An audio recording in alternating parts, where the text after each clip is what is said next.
ஹாய்ங்க எப்படி இருக்கீங்க? பட்டாணி அண்ட் காளான் வச்சு ஒரு குருமா பார்த்துரலாம். ஸோ, அதுக்கு தேவையான பொருட்கள எடுத்துட்டேன் நானு. ஒரு பேன்ல எண்ணெய் ஊத்திட்டு, ஸோ கொஞ்சமா சோம்பு, 2 பட்டை, 3 கிராம்பு, 1 ஏலக்காய் போட்டுட்டேன். ஸோ 2 பெரிய வெங்காயம் எடுத்து நல்லா பேஸ்ட் மாரி அரைச்சு போட்டாச்சு. நல்லா வதக்கியாச்சு. 1 1/2 டேபிள் ஸ்பூன் வந்து இஞ்சி பூண்டு பேஸ்ட் போட்டிருக்கேன். கொஞ்சம் உப்பு போட்டிருக்கேன். ஸோ இதெல்லாம் நல்லா வதக்கிட்டே இருங்க. ஸோ ஒரு 3 தக்காளி எடுத்து நல்லா பேஸ்ட் மாரி அரைச்சு குடுத்துருங்க. ஏன்னா கிரேவி நெறையா வரும். அப்புறம் மஞ்சத்தூள், மிளகாத்தூள், கரம் மசாலா தேவைக்கான அளவு போட்டுக்கோங்க. காரத்துக்கு ஏத்த மாரி.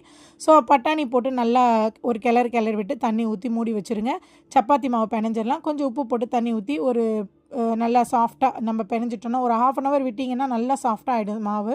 ஸோ பட்டாணி வெந்தோடனே கொஞ்சம் காளானையும் போட்டு நல்லா ஒரு பெரட்டி மூடி வச்சுட்டேன். ஒரு 5 மினிட்ஸில் அது ரெடி ஆகிடும்.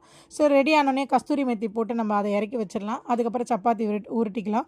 ஸோ சில பேர் ஆயில் தொட்டு சப்பாத்தி போடுவாங்க. அந்த மாதிரி போடாதீங்க. ஸோ மாவு தொட்டு போட்டிங்கனாலே உங்களுக்கு சாஃப்ட்டாக புசு புசுன்னு வரும். பாருங்கள் எவ்வளோ அழகாக உப்பி வருது. ஸோ சப்பாத்தி ரெடி ஆகிடுச்சு. நைட்டு டின்னர் சப்பாத்தி அண்ட் பட்டாணி காளான் குருமா.